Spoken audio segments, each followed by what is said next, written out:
뺑소니 혐의로 경찰 조사를 받고 있는 트로트 가수 김호중 씨. 보시다시피 앞바퀴가 들릴 정도로 강한 충격의 사고였지만 내리지도 않고 그냥 달아나 버렸습니다. 당황해서 사후 조치가 미흡했다고 해명했지만 여전히 풀리지 않는 의혹들이 많은데요. 거짓으로 자수한 매니저는 대체 왜? 그리고 김 씨 차량에서 빠진 블랙박스 메모리 카드는 어디에 있는 걸까요?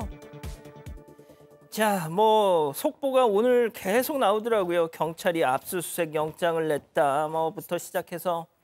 자, 조금 전에 타사에서 채널A에서 보도한 내용이 있는데 일단 이 내용이 좀 어떻게 보면 이번 사건의 향방을 가를 수 있는 아주 중요한 내용인 것 같아서 일단 저희가 채널A 보도 내용을 좀 인용해서 소개해드리겠습니다. 그거부터 좀 전해주실래요? 네, 이 보도에 따르면 김 씨가 사고 직전에 서울 강남구의 한 유흥주점에 방문한 걸로 확인이 됐습니다. 유흥주점? 네, 김 씨는 유흥주점은 갔지만 술을 마시지는 않았다는 입장으로 여전히 음주운전 혐의는 부인하고 있는 상황이고요.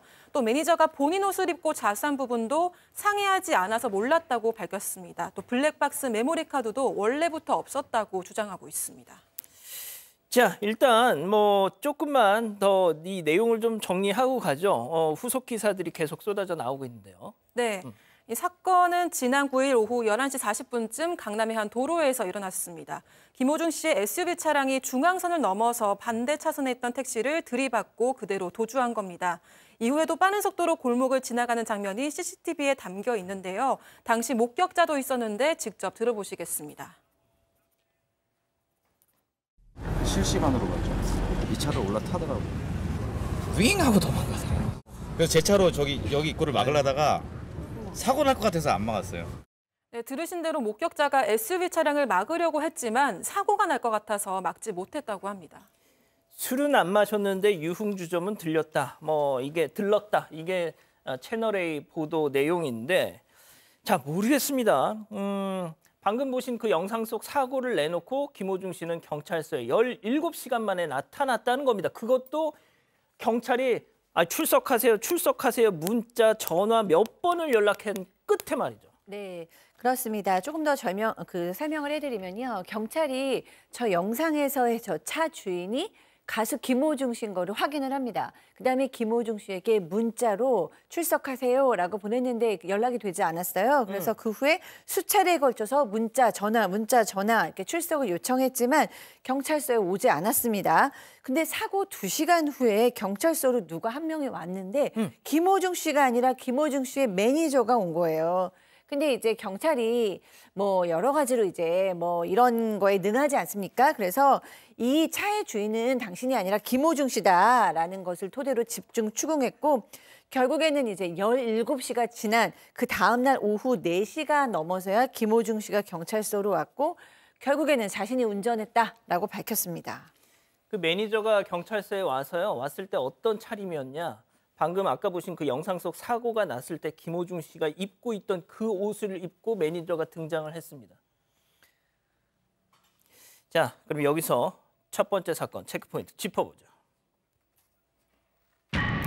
또 인생 역전 이렇게 잡아봤는데요. 자, 파파로티라는 영화의 실제 주인공이다. 그러니까 예전에 약간 좀 불우했던 그런 성장기를 보내다가 유명한 가수가 됐다. 네. 자, 그런데 이제 또 이렇게 어떻게 보면 인생의 굴곡을 만나게 됐습니다. 아주 큰 어떤 위기가 아닌가 생각, 또다시 온 그런 걸로 보이는데 일단은 음주 측정을 당시 경찰에 가서 했습니다. 음주 측정 결과 전혀 나오지 않았고요. 17시간 이후이기 때문에 마셨다고 하더라도 사실 나오지 않는 시점이라고 봐야 되고 유흥주점에서 왔던 건 지금 확인이 된 상황이죠. 이런 경우는 경찰은 블랙박스라든지 그 전후 상황을 봅니다. 운전하기 전, 운전하고 사고 나서 직후 그걸 보면 술에 취했는지 그 부분을 대부분 확인할 수 있는데 문제는 블랙박스 메모리 카드가 지금 빠져 있다는 겁니다. 그렇기 때문에 확인할 방법이 지금 없어 보이는 상황이긴 한데 문제는 그거 말고도 또 확인할 방법들이 많이 있거든요. 다른 CCTV라든지 그렇죠. 영상 금방 경찰들 제가 최근에 보니까 금방 또 확인하더라고요. 그 블랙박스 제일 간단한데 블랙박스 빠져 있다는 거. 그러니까 그것 때문에 경찰 수사가 끝날 건 아닌 것 같고요. 확인이 아마 될 거로 저는 생각이 듭니다. 오, 그렇군요. 양 변호사님, 하필이면 공교롭게도 하필이면 저때 또 메모리 카드가 빠져 있네?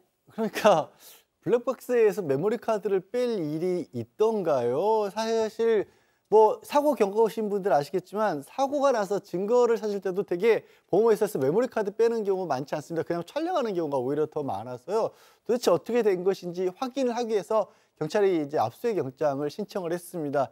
뭐 가택이라든가 사무실 같은 것들을 압수수색을 하겠다라는 취지로 보이고, 블랙박스가 없게 되면 저희 박 변호사 얘기한 것처럼 블랙박스 안에 목소리라든가 당시 상황이라든가 차 내부 상황도 녹음이 되기 때문에 쉽게 당시에 어떤 일이 있었는지 좀 추측해 볼 수가 있는데, 그게 없다고 해서 못 찾지는 않아요. 다만 경찰이 좀 어려움을 겪겠죠. 그리고 만약에 지금 의혹을 가지고 있는 부분들, 여러 가지 부분들이 사실로 밝혀져서 만약에 김호중 씨가 뭐 재판을 받게 되거나 한다라면 그런 부분들은 굉장히 본인에게 불리하게 작용을 할 겁니다. 만약에 뭔가 문제가 있는데도 불구하고 이 메모리 카드를 없앤 것으로 나타난다라면.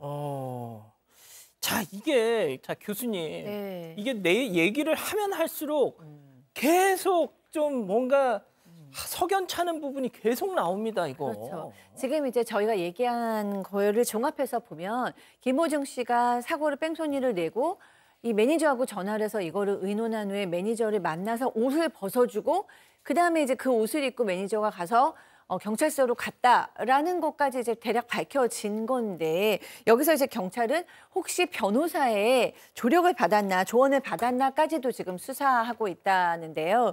근데 이제 소속사는 이렇게 얘기를 한 게 아니라 어저께는 뭐라고 얘기했냐면은 김호중 씨하고 매니저하고 미리 만난 적 없고 이 김호중 씨가 시키지도 않았는데 매니저가 그 얘기를 듣고 그냥 알아서 스스로 그냥 경찰서로 가서 내가 운전했다라고 얘기를 한 거고, 그 얘기를 들은 김호중 씨가 내가 가야겠다. 그러고 나중에 가서 그다음에 조사 및 음주 측정을 스스로 받았다는 거예요. 그러니까 이 두 얘기가 지금 전혀 맞지 않기 때문에 어디에서부터 지금 잘못 꼬였는지는 더 수사를 해봐야 알 수 있을 것 같습니다. 자, 방금 교수님 말씀하신 걸 제가 다시 한번 정리해 보면, 매니저가 진짜 자의로 제가 그냥 본인이 누가 시키지도 않았는데 자의로 경찰서에 가서 갑니다. 김호중 씨 옷을 입고 아니 세상에, 김호중 씨가 입고 있던 옷을 입고 간다? 그 옷을 벗어줬든지 아니면 벗어놓은 그 옷을 하필이면 그 양반이 또 입고 갔든지, 뭔가 좀 다 이상하잖아 이게. 이상하기도 하고 좀 저는 엉성해 보이기도 엉성해요, 하거든요. 솔직히. 운전자 바꿔치기예요. 기본적으로 운전자 바꿔치기 한 상황인데 유명 인사이기도 하고, 그리고 그 옷이 아마 특정이 된다고 봤기 때문에 입혔던 상황으로 보이기 때문에 이렇게 바꿔치기 할 때 범죄가 또다시 성립합니다. 지금 음주라든지 뭐 사고 미조치 이 범죄 빼더라도 운전자 바꿔치기 한 게 범인 도피죄가 될 수가 있습니다. 다만 자기 범죄 도피하는 거는 범죄가 안 되는데 남한테 그걸 시키는 거는 교사죄가 됩니다. 아이고야. 그래서 범인 도피 교사죄가 지금 성립할 가능성이 있고요. 실제로 거짓 진술하고 가짜 운전자한테는 범인 도피죄가 적용이 될 수가 있습니다. 그게 아니라 하더라도 최소한 방조죄도 적용될 가능성이 저는 높아 보이고요. 글쎄요, 뭐 이거를 예전에는 이런 것들이 통과가 되고 뭐 피해 나갈 수 있다 하더라도 지금은 영상도 많고 이게 지금 이 상황에서 옷까지 바꿔 입혔다 그러면 저는 도피죄, 교사죄 가능성이 더 커 보이는 상황이거든요. 피하기 좀 어려워 보이는데요. 예. 저는 그리고 이게 참 더 충격적인 게 이게 지난 9일 밤 벌어진 일입니다. 자, 그런데 지난 11일, 12일, 그러니까 저 일이 있고서 이틀, 사흘이 지나고 나서 공연을 했어요. 아무렇지도 않게. 예? 자, 백다희 아나운서, 네. 소속사에선 말이죠.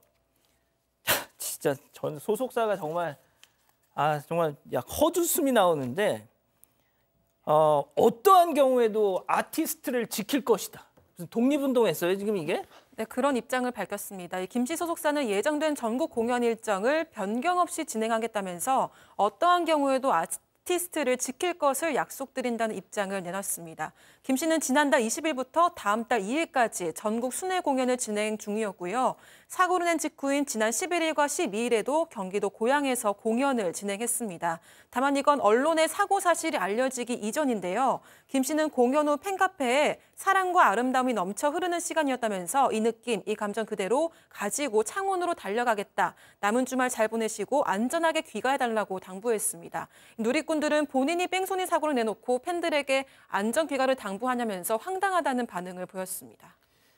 자, 양 변호사님, 제가 좀 이거 좀 여쭙고 싶어요. 그러니까 정말 지금 일부 김호중 씨 팬클럽 분들은 우리 가수를 지키자 또 뭐 이런 댓글을 달고 계시던데 정말 진짜 김호중 씨를 아끼고 사랑하는 팬분들이라면 자, 김호중 씨의 저런 잘못이 드러나면 더 혹독하게 꾸지람도 주셔야 되고요. 그런 매를 들 땐 또 들어야 되지 않겠습니까? 그리고 그렇습니다. 김호중 씨가 보다 많은 사람들에게 사랑을 받는 걸 아마 팬들분은 원하실 거예요. 그래야 또 김호중 씨도 오랫동안 활동할 수도 있고. 근데 그런 경험들이 있으실 거예요. 연예인들이 됐든 아니면 유명인들이 뭔가 문제가 생겼을 때 꼭 그걸 줄이려다가 더 큰 호되게 매를 맞고 그것 때문에 오히려 더 활동할 수 있는 그런 폭이 좁아져 버리는 경우들도 있습니다. 오히려 팬분들이 정확하게 무슨 일이 있었는지 솔직하게 다 밝히고 그 어떤 대가를 치를 부분을 대가를 치러라. 그러면 네가 그 후에 우리는 따뜻하게 기다려주겠다는 마음을 보여주셔야 또 주변에서도 그런 걸로 어떤 앞으로도 용서할 수 있는 어떤 여지가 생기는 거거든요. 무조건 덮는 게 결코 김호중 씨를 도와주는 것도 아닙니다. 물론 아직 모르지만 정확하게 어떤 일이 밝혀질지에 따라서 그걸로 오히려 도와주셔야 되는 상황입니다.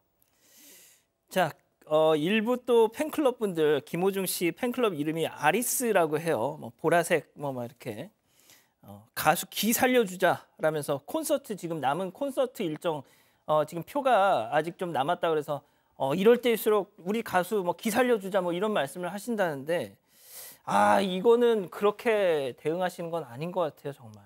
예. 자, 일단 뭐 이 파장이 계속 이어질 것 같아서 계속 뭐 관련 기사가 나올 것 같은데요. 전해드리죠. 이거는 앞서 저희가 전해드렸던 김호중 씨 사건 관련해서 또 KBS에서 조금 전에 어떤 뭐 단독 보도가 나온 모양입니다. 저희가 취재한 게 아니니까 KBS 내용을 그냥 전해드릴게요. 김호중 씨가 내가 그랬어 먼저 출석했던 매니저에게 내가 음주운전하다 사고가 났다라고 하고 내가 음주운전하다 사고가 났다라는 말을 하면서 네가 좀 경찰에 출석해달라라고 말한 내용의 녹취 파일이 존재하는 것으로 확인됐다라는 내용이 KBS 보도로 조금 전에 전해진 모양입니다. 야, 이거 뭐 참 이게 만약에 사실이라면 이건 도저히 알겠습니다. 가족 여러분, 여러분들의 구독이 사건 반장의 힘이 됩니다. 구독과 좋아요 부탁드립니다.